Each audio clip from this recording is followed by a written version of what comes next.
All right, this is Steve Vai, and I'm here with my good friend Joe Satriani, creating this wonderful radio show, Surfing to Shockwave, brought to you by Ibanez Guitars. And we're sitting here talking about Joe's wonderful career and the past, the present, and the future. How old were you when you started playing? It would have been, there would have been... 1970, September. Yeah, September 70 is when I announced that I was going to be a guitarist, and then a few weeks later got a guitar, a Hagstrom 3. Yeah. But I'd been exposed to the instrument because my sister Marion was a folk guitarist, so there was this nylon string guitar that was bopping around the house for a couple of years. Yeah. And every once in a while I'd pick it up, but it was, you know, I associated it with folk guitar. Yeah. So I wasn't thinking it was something I could get into. But I think that the first set of chords that I learned were from a sheet that Marion gave me that was like, you know, the magic chord sheet with 17 of the most important first position chords. I think you made me memorize that too. They're still invaluable. They're still invaluable. So there you go. Right. It's a great chord sheet. One of the really cool things I noticed about my lessons, and I was 12, and probably you were 14 or 15. 15, yeah.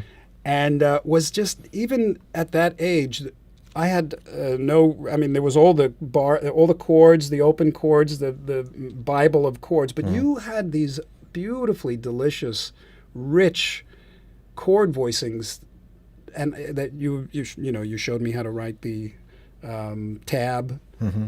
And I was like, where did these come from? And they all went from one to the next, and they had nothing to do with that little chord sheet. Right, yeah. Where did they come from?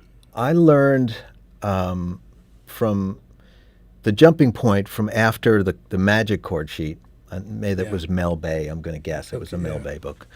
Was probably a Mickey Baker chord book. At the time, I didn't know who he was.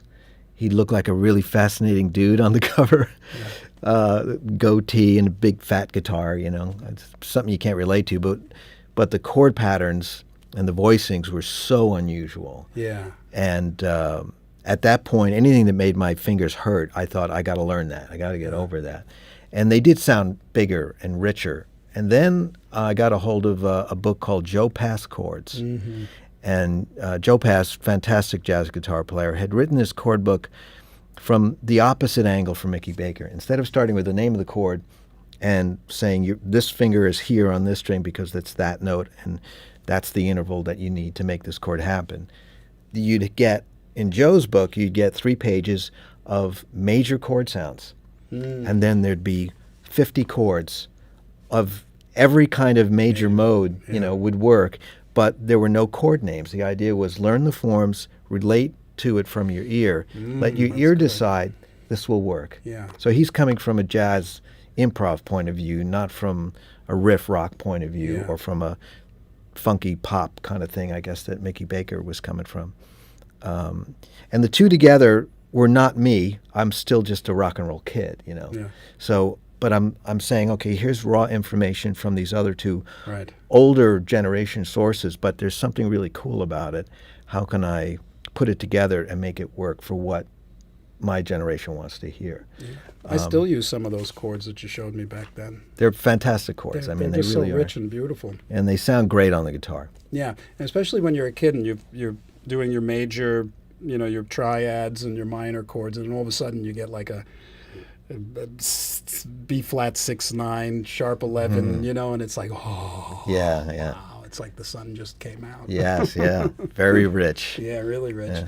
And what's so interesting is I really feel so fortunate in that I had Joe as a teacher. I had you as my teacher every week, about 3 years, and I really learned all the fundamentals and you know, the thing that was most striking to me that I remember that I think probably had the biggest influence on me in my lessons is every time your fingers hit the guitar, what came out sounded like music, even if it was like a little scale or something. There was this beautiful sort of poetry in the way your fingers moved and just the way they looked on the neck, and that had a big impact. Because I was a hack, obviously.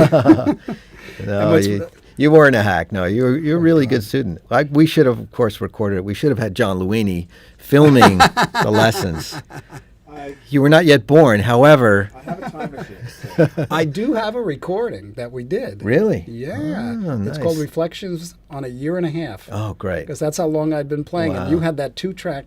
Yes. And it's Yeah. really funny. I can play it for you. I even remember how it goes. Wow, that's cool. It's great. Right. And you sent me the tape, so I still have the little Wow. it was It was reel probably, to reel. what was a Sony 2-track maybe or Yep, something? it was a Sony 2-track. Fantastic.